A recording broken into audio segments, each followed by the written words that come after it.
I felt like hip hop culture is not disposable. And hip hop culture is more than whatever is happening on the current Billboard charts. It's not just that. It includes that, but it's not only that. And I feel like, this culture deserves to be celebrated and elevated. When I think about guys like Paul McCartney, who I respect and love and know, or Mick Jagger or Bob Dylan. Right. The way they're celebrated and appreciated, I think that these hip-hop artists deserve that same appreciation. That's a fact. For the kinds of contribution that they've made to American culture. And so, Rock the Bells is my opportunity and my way of just paying it forward and saying, yo, this culture is important. Yeah. This culture has touched a lot of lives in a lot of ways. Let's lift it up and celebrate. When you have faith and you have a work ethic and then you get out there and you put the energy in and you're confident about what you're doing, but you don't get arrogant and start running around with the long cigarette holder and the ascot. You're confident, but you still have the confidence to be humble and approach the work with humility and approach the world with humility. You could do great things. And so, something like this for me is like a dream come true. I was born, I'm Generation 1 fan of hip hop and Generation 1.5 as an artist, right? There was the Treacherous and there was the Crash Crew and there was the Furious Five and all of those guys that came before me and women, Pebbly Pooh and all of them. You were right there in the beginning phases. No question. I was right there. I was in the crowd, but I was there for sure. It was the first time that I heard black men and women sound empowered. When you grow up in a neighborhood like I grew up in St. Albans, Hollis, Jamaica, Queens, when you grow up in those kinds of areas, you feel invisible. You feel like nobody cares. Your friend gets shot or dies up the block. He gets killed and there's a wreath on the corner and some candles and then life goes on. Nobody talks about it. Nobody seems to ever care other than within the community. And so hip-hop was the first time, that was the first time I heard black men being empowered and saying something that really meant something to me.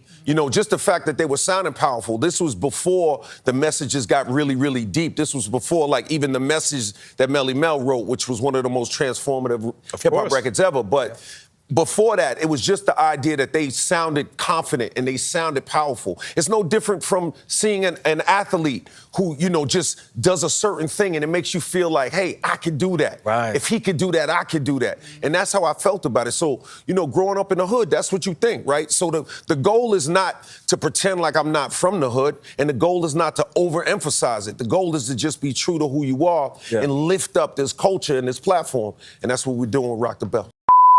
I just appreciate your time. Me and RZA, we got up in the studio before to work on a project. I'm sure when time permits, we get that in. Just everything you're doing, man, from TV to movies to, just the positive energy that's around you. And you're teaching all of us. I learned so much today just talking to you. Keep doing what you do. I used to fall asleep in the classrooms.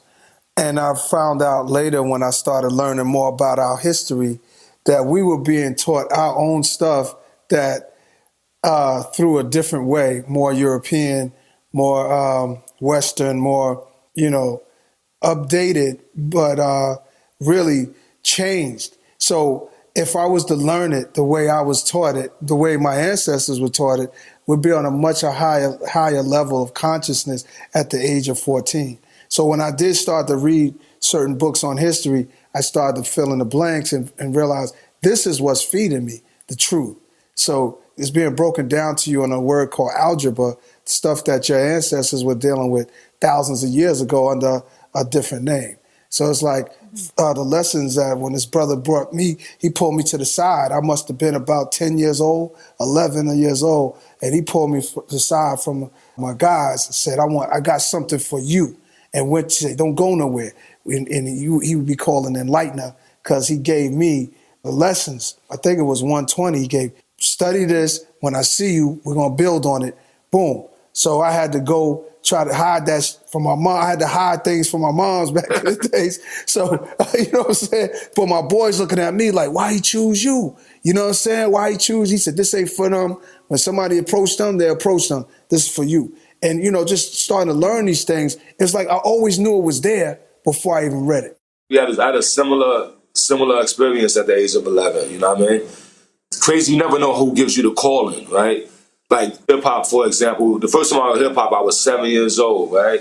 And back in our generation, when I first heard it, the lyric was dip, dip, dive, so socialize. Clean out your ears and you open your eyes. That's prophetic. Clean out your ears so you can hear clearly, open your eyes so you can see clearly.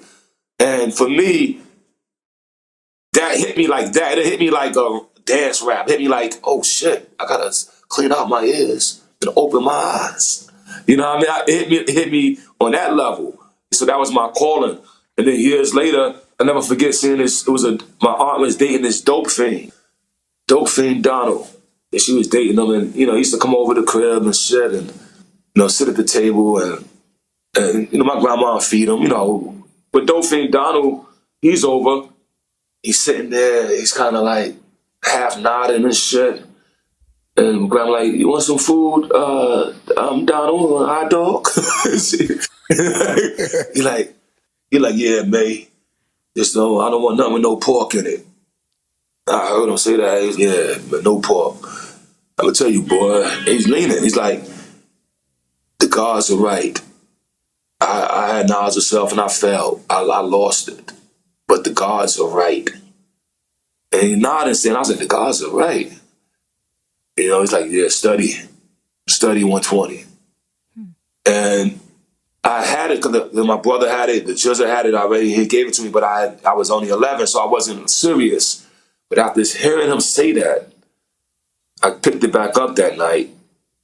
And back then, it was like 19 people in the crib, 2 bedrooms. Just to give you a little picture of this shit. The only place you got time to yourself is the bathroom. You know what I mean? So I just sat in the bathroom for hours, like this. And I was using the bathroom. That's my library, to be honest. You know what I mean? And I just started studying the lessons. And, I mastered them. By the time I was 12, I knew the whole 120 by quote. I could quote it backwards and forwards. But think about a dope fiend sitting there nodding, lost himself, but still able to say something to inspire another young mind to be like, okay, don't be me. Pick up your lessons, man. Study it. Similar to, to you saying when the brother came to you, it's weird how somebody older could come and like place the key in your hand. You know what I mean? And there was so many dope fiends coming up. Even me as a kid, I would see one of my homies' step-pops was a dope fiend, and my neighbors, and the heroin epidemic was ripping New York, had ripped New York to shreds. So to hear a dope fiend gave you that gem that just sparked this whole thing is just powerful. It's crazy. Ghetto shit. Ghetto shit for real. Ghetto greatness, Hey, yo, Ease.